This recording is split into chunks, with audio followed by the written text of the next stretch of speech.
As hand, I speak with the king's voice on this and all other matters.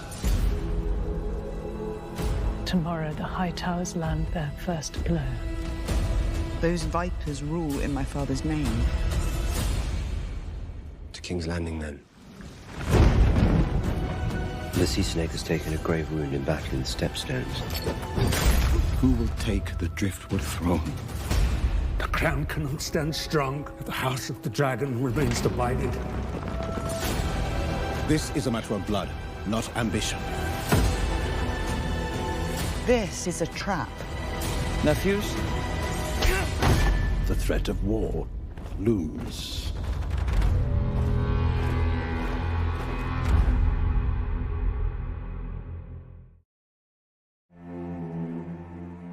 This episode feels like a darker time in the world of House of the Dragon.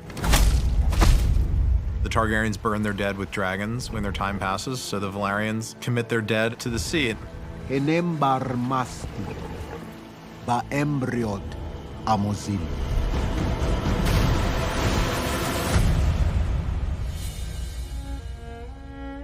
This was one of the first scenes that we filmed. It's interesting to see it at this point in the story because they didn't really know each other that well, and they do feel a bit estranged or on different pages.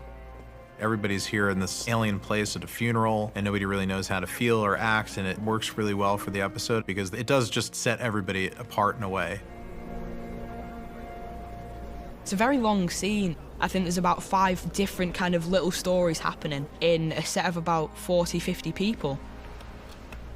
They haven't seen each other since he banished him again for robbing his daughter's innocence and saying horrible things to him. But Viserys has gone through some stuff and his health is failing, and I think he's feeling more like he wants family around him now than he probably was when he sent Daemon away. It's time that you came home. Brother. The multitude of conversations are really about a family that has been somewhat blown apart, trying to find solace in each other, trying to a certain extent to forgive each other for all their past wrongdoings. And yet, in the center of that is Rhaenyra and Daemon. Here they are together, both having lost someone, both grieving, and the chemistry between them is as strong as before. There's a kind of massive, unprocessed, unresolved boulder in the room. Abandonment is something that just seems to happen on repeat to her. It happens with her mum, it happens with her dad, it happens with Alicent, it happens with Daemon. And looking that wound in the eye, I think, is what happens in this scene. Rhaenyra and Daemon are made of the same stuff. It's why they're a terrible match. Added to which, when Rhaenyra is made heir, she essentially takes everything from Daemon. And yet her attraction goads her to go to the heart of that envy. I think there's a dangerous chemistry. We really did want to dramatize the claiming of a dragon, and this little kid on the biggest dragon in the world felt like the best way to do that. He's the only kid on that side without a dragon, and he desperately wants one, and he's been picked on and bullied for not having one. So I think he finds himself at this funeral feeling alone and detached, and sees an opportunity and then goes and seizes it.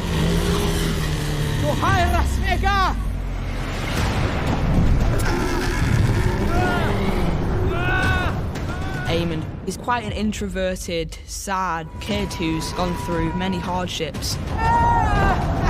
Obviously, when he gets that dragon, his mood changes and he feels like he can do anything he wants. And that's where that villain comes into play. It's him. It's me. Vhagar is my mother's dragon. Vhagar has a new rider now. There's a lot of tension between those two sides of the family, and this is one of the ways that it boils over. That's their mother's dragon. They grew up their whole life around that dragon, and to see somebody from the other side claim it at her funeral, I think it's a real slight.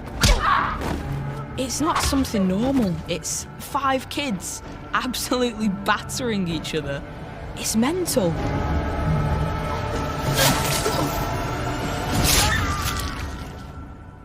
It's all fun and games until somebody loses an eye. Rhaenyra comes into the Hall of Nine, and suddenly there's a clarity. The greens and the blacks just solidify in a way that they hadn't done before. Who did this? Don't touch me! He attacked me! Silence!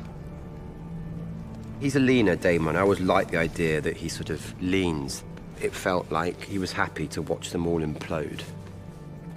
It's a strange thing because his son's had his eye taken out in a fight with his daughter's children. Again, family stuff, you know. Viserys has a soft spot and an affection for Rhaenyra. And even that affects his marriage, that he doesn't stand up for his own children. For Alicent, it's finally boiling over all these years of playing that proper, I will not express myself emotionally in any way, shape or form, and she loses her shit. And it's a joy to watch. Alicent wants an eye for an eye. Your Grace. Alicent, stay with the king! Hold your ground!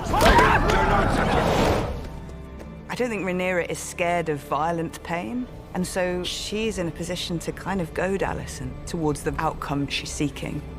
Now they see you as you are.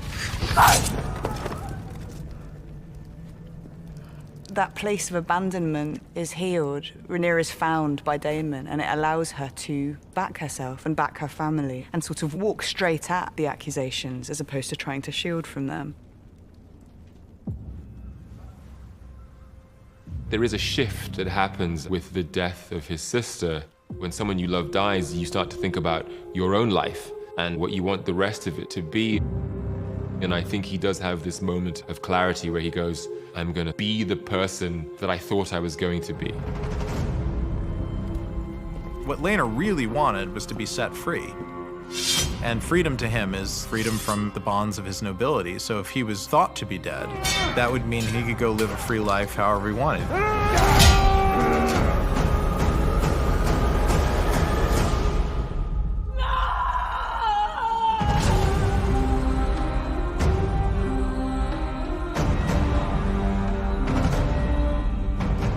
Rhaenyra and Daemon bond together and make a marriage pact. It's Targaryen with Targaryen in the old ways, you know, marrying within the bloodline to keep it pure.